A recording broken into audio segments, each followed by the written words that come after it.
All right, Mollie Carter, welcome to another episode of Let's Talk About That. We're so glad you're here. Yeah, it's good to be here. Yeah, Thank this you. is fun. You said you've never done a podcast before.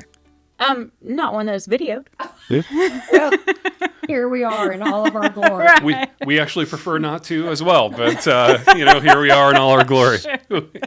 Okay, before I came to the studio, while y'all were doing really important work things, I ran to Chick-fil-A. So this episode is unofficially brought to us by Chick-fil-A. I love Chick-fil-A. They need the shout out. They're really struggling. I know they are. Yeah. All for help. But when I was in the drive-thru line, I realized I get the same thing every time. Number one, American cheese with fries and a sweet tea. Is this a place that you all frequent? And I need to know what you order because I need something different in my order. I get a frosted coffee every time I go. Never had one. It's so good. It's Is like it? ice cream and coffee. Oh. Yeah. And it's frosted. It's like a Frosty, basically, but it's a coffee Frosty. Okay. It will change your life. Okay. Well, hey, I'm going then. I'm going to get it. Ted, do you go? No, I don't go. I'm not a big Chick-fil-A guy. I don't like big crowds, and it's always really crowded. So I try to avoid it. But Stress you out, even the drive-thru? yes, yeah, it stresses me out very much. So I was traveling with students a couple years ago though, and they love Chick-fil-A. Yes. So they insist on going there all the time. And I was driving some big homeschool van, which is impossible to park. And, they insisted that I take them to a Chick-fil-A. And this is after a week that they had spent, going to coffee shops, like hipster coffee, multiple times a day. Yeah. The order's 16 lines long. It's like a personality test, Right. Right. And then we get to Chick-fil-A, and they're like, Cluck, you have to try the frosted coffee. And I'm like, it's just called the frosted coffee? And this is after all the curation they'd done. So I tried it, and they loved it. They raved about it. To me, it tasted like a gas station milkshake, but, they were super pumped about it. So it was nice to be able to enter into that with them. Shout out Chick-fil-A. We love what you're doing over there. Maybe I like it. It's okay. I think it's great because you love it and you think it's great and Ted can continue to do what he does. Or not do. You should try it, though. Yeah, I will. You should try it. You can be the kind of the third voice. Yeah. Report on it. It wasn't bad. Yeah, it wasn't bad. Okay. Anyway, all right, Mollie Carter, you and I ran into each other a couple of weeks ago at a student life retreat, and I want you to tell people who you are and what you're doing here on campus. And in a brief conversation, you were telling me about some research, some studies, some findings that you had, and I was like, oh my goodness. Well, we need to talk about that. Come on the show. And so here we are. But before we get into content, tell us, refresh my memory maybe, who are you? What do you do here on campus? And then maybe that little fun tidbit fact of where you live, not in a weird way. Like where I live. Wow. Oh yeah. Yeah, that is pretty interesting. Yes. So I am an associate professor of psychology here at Union. I'm in my third full-time year. I adjuncted here for a long time prior to then. Pretty much a couple years after I stopped being a student here, I started adjuncting here. So I've been around for a while. Yeah. And we're also faculty and residents. Yes. So my husband and I recently moved on campus. Okay, so how do you feel about this? I know we don't have students back yet, so you haven't had a chance to absorb all of the students that are here, right? Because you just did this over the summer. Right, yes. We moved in July 1st. Okay. So that was in the middle of centrifuge. Yeah, okay, so wow. you had that. Right, Okay. we did, yeah. Okay. And I've been I've assisted with RA trainings. Okay. Like role plays, devotions and stuff. Yeah. So that's been a good time. Okay. Did Really you looking enjoy forward to dorm it. life when you were in college? Afraid to tell us. I only lived in the dorm for a year, and then I was dead set on being in an apartment. Yeah. And so A little independence. Yeah, a little too independent. But I am impressed by faculty that can live on campus. Would you want to do that? Gosh, no. No. So I've actually done it at every university that I've That's been a amazing. faculty at. So LMU, I lived on campus. Asbury, I lived on campus. Or just like That's right impressive. off campus in a campus-owned home. So Okay, so explain to people why we do that. What is the benefit of this whole concept of faculty and residence? yeah, so the faculty in residence program exists to foster more connections between faculty and students than just what you get in the classroom, which I think we're pretty good about anyway. But this just takes it a step further. So we're involved in programming that student life does, all the residence life stuff. We can go to everything. I'm already planning for a progressive snacking and Nice. things like that, and then we are responsible also for hosting some events. And so I am planning for a weekly contemplative prayer event. Maybe that will happen like one morning a week. Well, nice. That's incredible. Good for you. That's impressive. Okay, let me just also interject before we dive into the actual content of this episode. I need everybody to know that anytime somebody tells me I am an associate professor, I don't know, an assistant, That's a thing. that's a thing? Yeah. Like, I don't know the difference between any of them. Nobody really does. Okay. Yeah. It's all a big So what? sham. What is this? People are like, okay, that's impressive, but what does that mean? So this can vary by university. Oh, okay. So here at Union, if you already have your doctorate, you've completed your doctorate, at least this is the way it is now. Okay. Then you come in and it's not even this way in all schools, I don't think. I'm not sure that it's this way in nursing either. But anyway, for arts and sciences, if you already have your doctoral degree finished, then you come in as an assistant professor. And so sometimes you get credit for previous service at other places. So I came in with 4 years of credit that combined previous service at other universities and then previous service here as an adjunct. And so I spent 2 full-time years at that rank. And then the next rank, when you get promoted, is associate professor. And then the next 2, tenure and then full professor, they can go either way. I think you can do them in either order. And then after about 25 years of service here, you can apply for university professor, maybe 15. I don't know. It's something like that. So it's a long time. It's a long time. It's kind of like freshman, sophomore, junior, senior. Yeah. Yeah. Okay. I never keep up. I never have understood. So We do the same things. I didn't get a card from you when I got associate professor, so that's why. I didn't get a card either. Yeah. I just got no idea. Like, I'm like, congrats. Thank you. It's a good thing. Yeah. okay. What do you teach here on campus?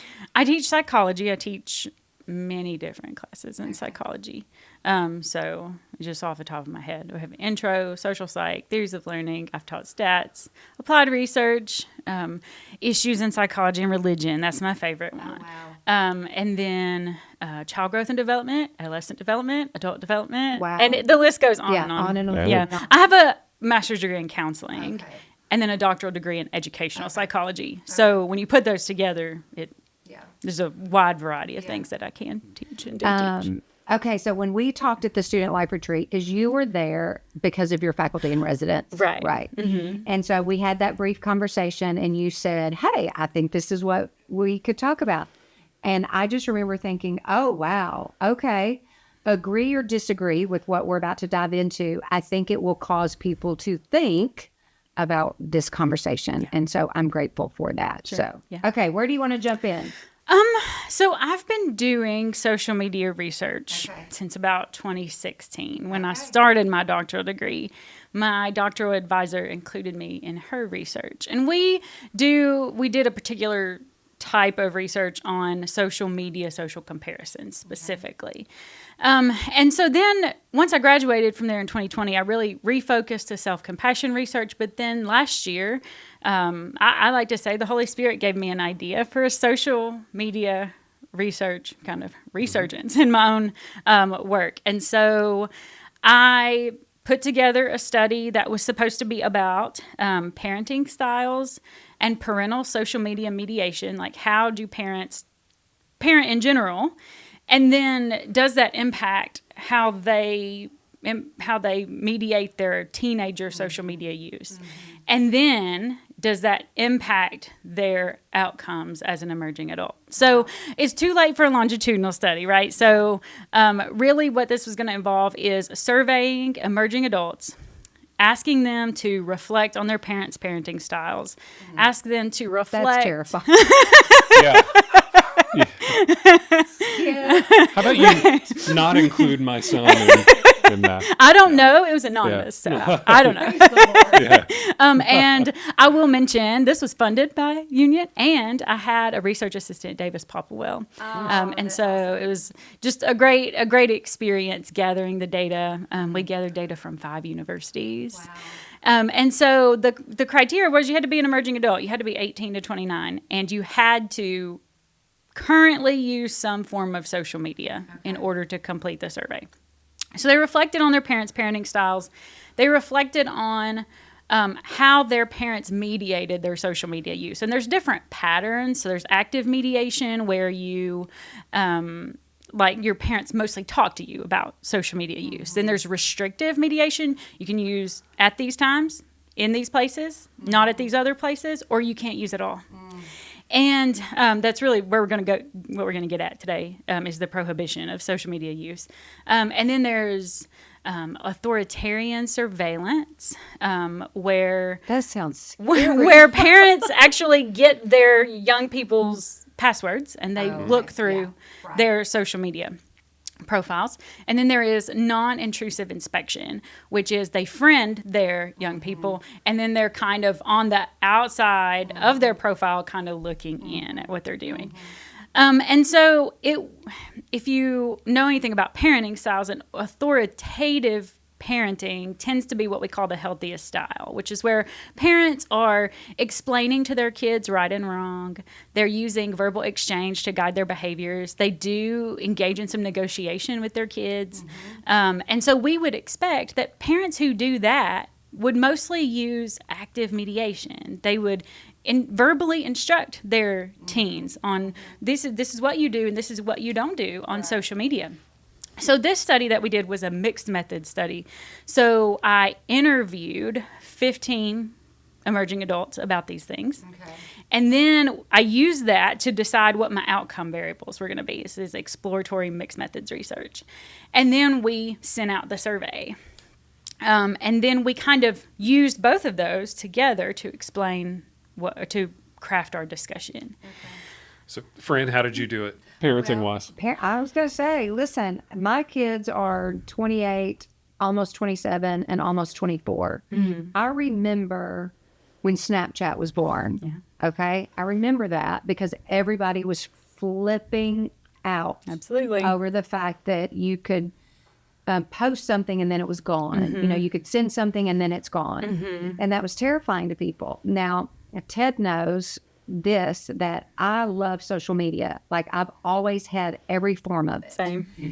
Simply because I'm bent in that direction and it's never been a problem for me. I feel like I've just always had I've had healthy boundaries with it. But also too, I know my kids, they were all going to have it. And it was just more of not so much monitoring. It was just, I need to know how this functions. Right. How this works. And so that was my style. And I was occasionally throwing in guidance and information. But I didn't, I followed them and then I'd learn later, oh, they blocked me. Okay. And then I'd have to be like, hey, so-and-so, please unblock your mother. And then they would be like, oh, I didn't mean to. And I'm like, Right. Okay. Sure. My thumb slipped. Yeah, sure. But also, too, this was at the time when social media was relatively new. And so we didn't know, we were like learning right alongside with it as it was being developed. So we didn't know how to best come alongside them and help them navigate it. It was either, okay, well, we're just going to all figure this out together, or, oh, no, you're not going to have this at all. And we need to all ban it. I think our generation fell face first into it. Yeah. You know, this tends to always get blamed on like the youngest generation, but I think we've got 20 years of data of like us falling face first into it and not doing great with it. So, Right. you know, and I think in the early stages, like we didn't know. All the damage it could cause. No, we had no idea what it could do to Yeah. you or what could potentially happen, you know, that would be harmful to you. Right. It was That's right. We were all learning and trying to figure it out together. That's why I think this is now fascinating, is because For sure. part of me wants to go to my children and apologize and say, I'm sorry, I didn't really parent you well Yeah. through social media. And I don't know what was exchanged, you know, between them and their classmates or friends or whatever. I have no idea what took place there. So I think now we're at a time where, we're learning some things. And that's why I think this is going to be a fascinating conversation is, Sure. what have you learned, Dr. Mollie Carter? So one of the most fascinating things that I've learned, and actually I'm having a hard time publishing it because it's a non-significant finding that really does say a lot. Oh, well. And that is that we asked young people, we asked these emerging adults, people 18 to 29, to indicate whether they use social media as an adolescent or not and why. So there were 4 options. Yes, I use social media and my parents were fine with that. Yes, I use social media and my parents are not fine with that. No, I did not use social media because my parents weren't fine with it. And I did not use social media, but it wasn't because of my parents. Okay. So, and then, so we put them into groups, right? And the percentage that did use social media as adolescents was 88%, which is right on target with what emerging adults say. 90% of emerging adults report some sort of social media use, and that it's broadly defined. So that's similar to have that in these emerging adults who now all use social media, but 88% said they used it as teenagers, which meant we didn't have a high enough sample size of people that didn't to really tease out the people who used it, who didn't use it because their parents didn't let them versus did. So we just collapsed those. So we had people who used social media as teenagers and people who didn't. And then the outcome variables that we ended up using were social media, social comparison, which is a variable that I'm closely tied to in research, fear of missing out, and social media self-control failure. In my head right now, I'm calling this the trifecta of cognitive mediators. These are things that I think mediate the association between social media and mental health problems. So comparing yourself to other people's most positive self-presentation, Right. Not being able to stop the desire to use and to put it down. Right. And then, you know, constantly checking to see if you're missing out on something. Yeah. And so, And I mean, like, I get it. right. And I'm not a kid. Sure. You know? Yeah. Like, so, Yeah. not that I'm in your study, but, you Right. know, like I think the age is, I don't know that age necessarily matters, even though I sat here and said I've got boundaries and self-control, sure. but still, if, you know, 5 minutes versus 55 minutes, Right. I still feel like, oh, look what they're doing. Right. I sure. don't do that, or I don't get to do that, or I wasn't invited to that. Right. Yeah. So let me ask you this. Do you feel like, 20 years of data for you, your entire social media life, do you feel like it's been, in the aggregate, like a net positive or a net negative for you? That's a great question. I don't know. In terms of like whatever we're calling mental health or well-being or whatever. I think as I'm getting older, that I don't know the benefit of it. I don't know where the fruit of it is. Sure. Because if you were to ask me, and I've been on social media today, what have I absorbed that was good and healthy and I remember it? My answer is going to be 0. I don't know what I've read that, like, in the moment I went, oh, that's excellent. Yes, give it a heart, give it a like, whatever, comment on it. Right. And then it's gone out of my brain. Sure.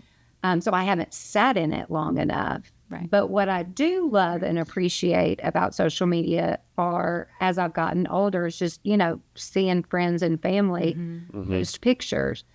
But I can't decide, oh, I only want to see that. I only want to see friends and family updates because I'm inundated with everything. Purchase this, go here, look at this, Vote for this person. vote for this person, do all of that. And you just go, what's the good in this? Yeah.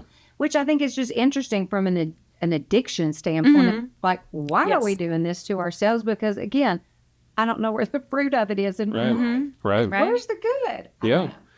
So you've been teaching for a long time. How long? 15 years or so? Undergraduates for probably 12. Okay. Yeah. So I've been at it for 15-ish years. Have you seen, do you see the damages of this, in your students, or do you feel that they're markedly less happy now than they were 12 years ago? And do you pin it to this, or do you pin it to other things? I believe there's a lot more anxiety. And I don't think that they are as contented as they have been in the past. I cannot put all the blame on social media. And that really comes down to the big finding that I came here to talk about today, which was when we asked these young people to whether they used and then about these outcomes, there was no difference in social media social comparison, fear of missing out, and social media self-control failure for emerging adults who did not use social media as teenagers and those who did. Which and I hear a lot of parents now, and I mean, I'm not a parent, and so if I become a parent, I might feel completely different about this later. And certainly there are caveats, if a young person's being bullied or something like that, there needs to be a lot more oversight, possibly even prohibition of social media use by the parents. But I hear of so many say, "I'm just not gonna, my kids just aren't gonna do that. Right. They're just not going to," Right. and they think that they're doing the right thing. And I can see why. They want to delay anxiety, delay depression, and they think that this is a way to do that. But what about instead teaching them how to think while they're using social media? And it takes a lot of effort. You have to watch a young person and notice when their countenance falls. Right. And say, and maybe not say right then, "Hey, what are you looking at?" Right. But like, "Hey, let's take a walk." Yeah. And while you're on your walk, "Hey, I noticed in there your countenance suddenly fell. Did you see something distressing?" And really have those conversations, because what we found in the qualitative portion of our study was that the young people who reported that their parents did talk to them, it was all about safety. Yeah. And certainly internet safety is important. Social media safety is important. The parents were telling their youth, don't add people you don't know. Don't, meet up with somebody and go off somewhere and nobody knows where you are. And all those things are very important. But also, let's take our thoughts captive while we're doing that. And let's guard our hearts while we're looking at social media. Well, and again, when my kids were young and social media was just really coming alive, we had more of a mindset of trying to catch them in something in that moment, Right. which was impossible because you just can't monitor that at all. So what I appreciate is having the type of relationship with your child that's built on trust, that they feel safe at any point, Right. whether you're on the walk or you're in the car or even in that moment when they're on their phone, that you have that willingness from your child, that opportunity to say, "Hey, what's going on in the online world? Is anything being said that upsets you? Is anything going on that makes you uncomfortable or afraid?" And then I think that I wish I would have had more of that with my kids. I didn't have that because, again, we just didn't have the tools. We didn't know all this. No, we didn't know really all this. didn't. But I think if your child gets that one time out of you and you react or you respond in a healthy way, then that's going to open up a door to so many more conversations, because good luck in taking it away from them forever. Like, they have to be able to navigate the online world, whatever it is they're reading, watching, listening to, whether it's a Snapchat, whether it's an Instagram, this, that, or the other. We need to be able to teach them how to navigate it. It's not going away. No. And they are going to use it. Yeah. And in some cases, they're going to have to use it. Right. And so I want them to learn how to use that in my home Yeah. or in my office, in my Right. counseling office. And give them and I'm not the one that, I don't know, I have no idea what I would have done, but to give them opportunity and skills, teach them skills, how to think, how to ask good questions, how to articulate whatever it is they read or saw or felt, and then stepping into that space with them. And teach them that everybody's posting their most positive image online. Oh, yes. And, you know, those people who are posting positively, if you knew what their life is really like, you would know they have troubles and struggles and trials, and that what you see is not the complete picture. Yeah. Wasn't Be Real supposed to alleviate that? That was the big fix.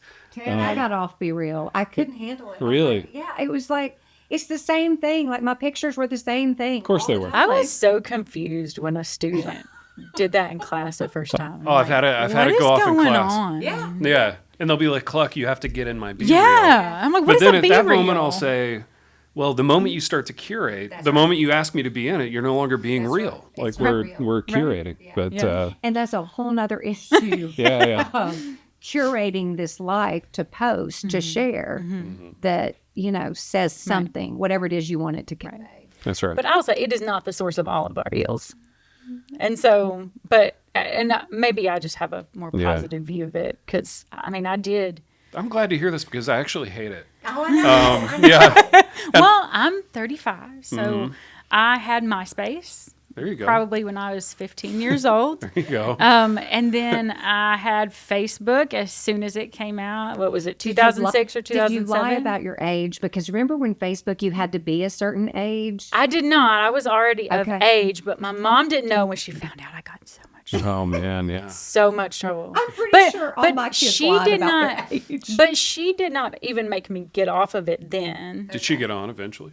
Your mom? She did, yeah. Yeah. My grandparents are on. Yeah. They probably use it more than you do now. Yeah. Well, I don't know about mom, but my grandmother does. My nana Right uses on. it more than I do. Right on. Shout out Nana. I have a burning Love my question. I'm on one form of social media, and I want to know if this counts as a form of social media. Okay. LinkedIn. It's the only thing I have. So we didn't hear about that from any of our young people. Yeah. I Easy, had a lot of easy. questions like, does Pinterest count? Yeah, Those kinds of okay. things. Yeah. For me, you have to interact somehow. So I don't TikTok interact. can be, Yeah. because you can comment, I think, on TikTok. And so we have a lot of TikTok users. Tons of TikTok. Yeah, it's the newest one. And Right. so I just think it's also fascinating. What can we possibly create? It's all the same. It's just, how are you, giving the information? It was, when it was Twitter, X, whatever we call it now, like you just typed your little post and that was that. Right. And then Instagram was supposed to be all about pictures. Well, now it's not. It's turned into its own thing. Right. And then, LinkedIn, I always thought, well, that's just professional people. That's boring. I don't want to be a part of that. But now somehow I'm a part of that because I'm probably afraid of missing out on something Sure. that I don't even log into frequently. Actually, I have a question about that. So I read this article a couple of years ago called The Age of Average by Alex Merle. Have you read it? I have not. So it was about how at the beginning of the internet, 25 years ago or whatever, it was supposed to be this grand experiment in self-expression and creativity. But now 25 years in, what it's actually become is we're so afraid of negative audience feedback that it's Yes. hammered us all into this kind of boring beige middle. Right. Which is kind of mildly dissatisfying, I think, to everybody. So before you post the ostensibly creative thing, you're like, how is this going to play with my audience? Yes. What kind of negative feedback could I get? So it's why all cars look the same now. They're all boring, like silver ovals, and how an Airbnb in Oslo looks the same as an Airbnb in Cleveland. You're getting the same kind of boring beige thing everywhere you go. And I just think it's interesting that this thing that was supposed to give rise to our most creative impulses has actually made us more fearful. You know what I mean? I think that's fascinating. And I would agree, because if you paid attention and watched it evolve, Sure. and you're like, oh, because now you're afraid of what's somebody going to comment. That's right. What's somebody going to say. They even talk about Keep it neutral and safe and lovely. yeah. Talk about Instagram face, the way that everybody's cocking their head at the same angle and kind of But it's all very fascinating. It's very fascinating. Yeah, I got a meme from my son. This is the most gratifying parenting thing. He sent it to my wife and I, And it was a picture of Ryan Gosling, like driving. And he had a very like self-satisfied like grin on his face. And the caption was reflecting on how my strict parents kept me from being a Gen Z loser. And I thought, you know what? That is sweet of you to say. I am so touched. I am so touched. Yeah. Are your kids on social media? You know, minimally, and we didn't restrict it, but I think we did a lot of talking on the heart level of like, what are you getting out of this? Like, what are the? You did it right. Good. I did it wrong. I don't think so. I don't think so. Like, I was very cynical about it because I don't like it and I'm not good there. So I'm sure they got some of that trickled down from me. But I think, you know, conversations about like, what are you really after? What is it delivering for your heart? So good. You know, That's so good. and they've, you know, I think our oldest is 21 and I think he's on it, but it's not a major like driver in his life. Yeah. And I'm glad. I mean, he sort of has he has a grown-up's perspective on it, I think, which is healthy. Let me ask you this, because I have boys, you have boys, and they don't post. They'll watch or, you know, get on or whatever, but then they kind of move on quickly.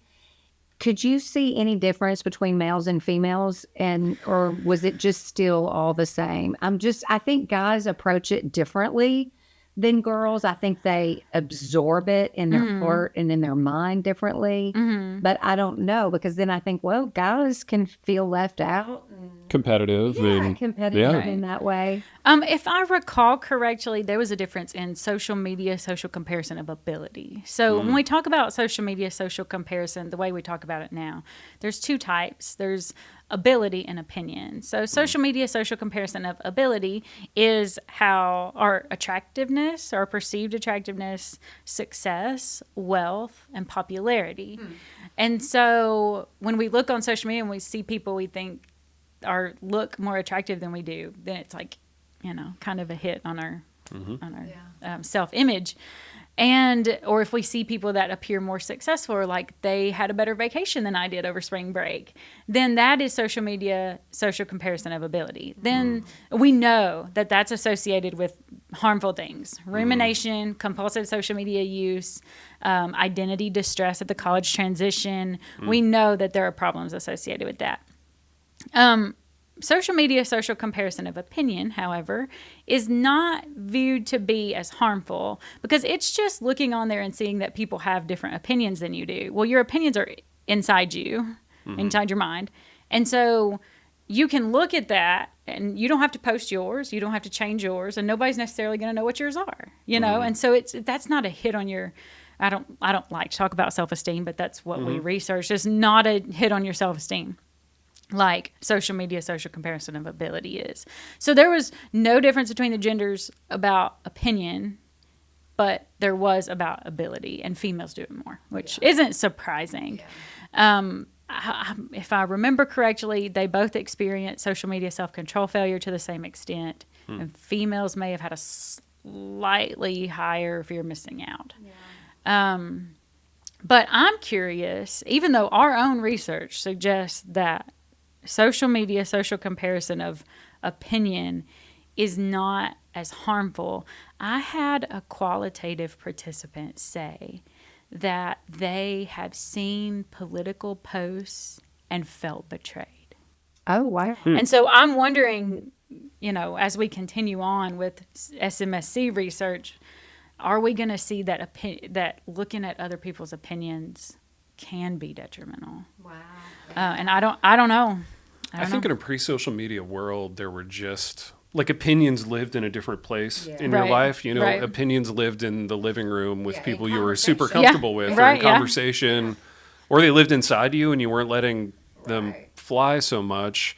And I think opinions were less a part of image curation than they are now. So like, I think in 2024, especially online, like whatever uniform you wear, whether it's on the left or the right, you're like wearing the uniform all the time, which is really off-putting regardless of who's doing it. Right. And so it follows that there would be some sense of dissatisfaction or betrayal or like just angst where we don't need it. Like I feel like I was probably friends in the 90s with lots of people who resided on the other side of the aisle, and I just didn't know or care. And there was something healthy about not caring. Yep. Right. Oh, absolutely. You know, but if we know everything, about the other person, then we know what we don't like. That's You right. know, That's right. and I think this has even implications for how we like metabolize celebrities. I mean, it didn't used to be that I needed my rock star to share the same political views as me, but now like that's in the ether. You know, it's like a part of it. So I don't know. It just makes things like gradations less fun. Yeah. Like I don't need to know my favorite athlete's politics. That makes it less fun. I don't care. You know, but Where's Dr. Davignon when I need him? I don't know. Yeah, I saw him this morning. I could call him. It's just Yeah, fascinating. yeah. Like, I don't even remember thinking much, if at all. I don't even know at what point this all began, I guess, as a result of social media. Like, even thinking about, what do I think about this? Like, I don't even know, because you weren't forced. you weren't required to know. No, I wasn't. You didn't think, oh, well, I have got to have an opinion on this. How do you feel about this, or this? And you're just like, I don't know. Like, Or you could develop it in private, yes. and then let it out in public when you felt comfortable, or not, Right. or just sit on it. And You it know. was all good. It was all good. And I think there wasn't the expectation that, you know, the world's waiting with bated breath for Fran Thomas's take on some political I thing, hope you know. don't care. And Yeah. I hope that if I did share it with you, that you just go, okay, Yeah. that's yours to believe based on your life and your experiences and your, you know. But now it's just, I can't imagine as a young person trying to figure out who you are and what you believe in this world of just constantly having to absorb content of some kind that I don't know if they know who they are and what they believe and why they believe it. So Right. bless it all. Thank And God we didn't that's- have to figure out who we were in Right. public, though. You Right. know what Yeah. I mean? Yeah. So I'm glad that happened in private. Yeah. Yeah. There were some benefits of growing up in the 80s and Yeah. So there is a lot of identity distress when you're having problems like social media, social comparison of ability. Yeah. For A sure. lot of them. But prohibition's not the answer. Because, and even discouraging use might not be the answer. We need intentional discipling of what do you do with your thoughts, how to recognize them and modify them, and you know, Good work. and so there's, when I wrote this up, I talked about psychological reactance theory, with especially with prohibition of use. Like, when has prohibition really worked? You know, and so when you control thing. right, and so when you prohibit a young person from using social media because you're afraid, yeah, sure. and reasonably so, Sure. or because you just don't want to Yeah. deal with it. Yeah. You know, and I really don't believe that that's any of the parents that's their motivation. Right. But I think fear is a lot I of the think so. motivation. When you do that, that makes them actually want to use it more, Yeah. and they're going to at the first opportunity. Yeah. Sure. Yeah. And so That would have been me. That would have been me as a child. I would have said, I'll show you. I'm going to go do it anyway. I mean, we just did it. Yeah. I mean, I don't even think I had the thought that it would be a problem. Yeah. You no, know, nobody until I did. was caught, and then I was like, wait, this isn't something I should have been doing. Yeah. Well, I find it all absolutely fascinating. I think, like I said at the beginning, this is going to give people, parents, just an opportunity to think about, how did I approach this, or how am I going to approach this, so that my child can navigate it in a healthy way. And you are exactly right, to have dialogue with your kiddos about it. If I could go back in time, knowing what I know now and having the skills. I don't know that I had the skills Right. back then. I would have at least began to have some decent Q&A with them about, Right. your motive and how does it make you feel and what are you learning? Why are you Yeah. learning this to begin with? Yeah, that's right. And Bravo to you. It is unfortunate that a lot of the literature about these cognitive mediators, self-control failure, social media, social comparison of ability and opinion, and fear missing out, a lot of the research on that is being published in academic journals. And so, like in certain books that have come out recently on social media, there's just this connection between social media use and anxiety and depression.